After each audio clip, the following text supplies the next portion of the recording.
The invisible cycle, a modern slavery of work and consumption. They educate you, they train you, then they hire you. You produce for them, and when the day ends, you spend your paycheck buying what you helped create. What a system.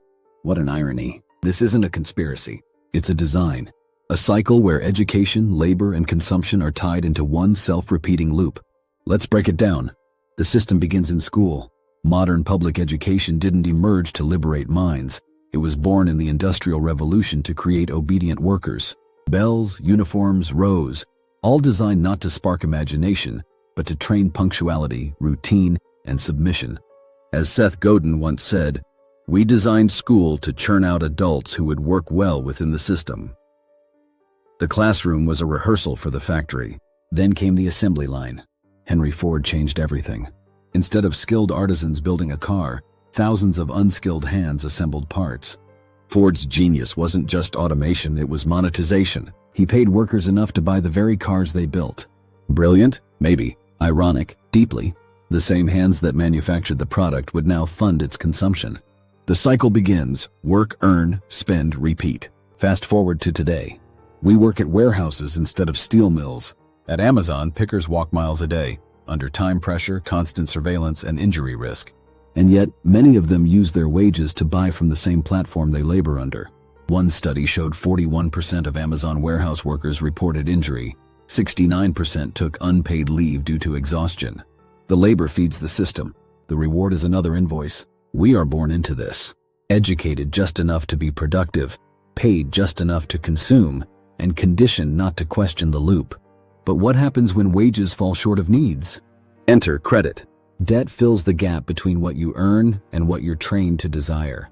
Americans now owe over $18 trillion, including $1.2 trillion in credit card debt and $1.6 trillion in student loans. You borrow to buy.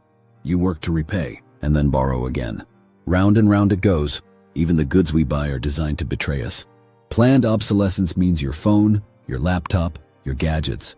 They die not when they should, but when the manufacturer wants them to. In 2018, Apple and Samsung were fined for slowing down old phones with software updates. Why? To make you buy again. And you do. Because you must. Sociologist Max Weber called this modern life the iron cage. A world where systems dominate, where you don't even feel the chains because they look like progress. You're not a slave in chains. You're a worker with a salary. But what you build, you buy back. And sometimes you rent your own labor at interest. That's not freedom. That's entrapment with a logo. You wake, you work, you shop, you sleep. But where is the life in all this? Philosopher Albert Camus imagined Sisyphus pushing a rock endlessly uphill. It was absurd. Yet he said, one must imagine Sisyphus happy. Why? Because awareness is the beginning of rebellion. To see the absurdity is to stop feeding it blindly. We can change the cycle. Not by escaping work, but by reclaiming meaning.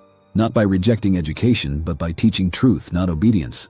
Not by refusing consumption, but by choosing wisely, creating sustainably, and demanding durability. The system thrives in silence. Your voice is its threat. So ask yourself, are you living or just operating? Break the loop. Own your mind.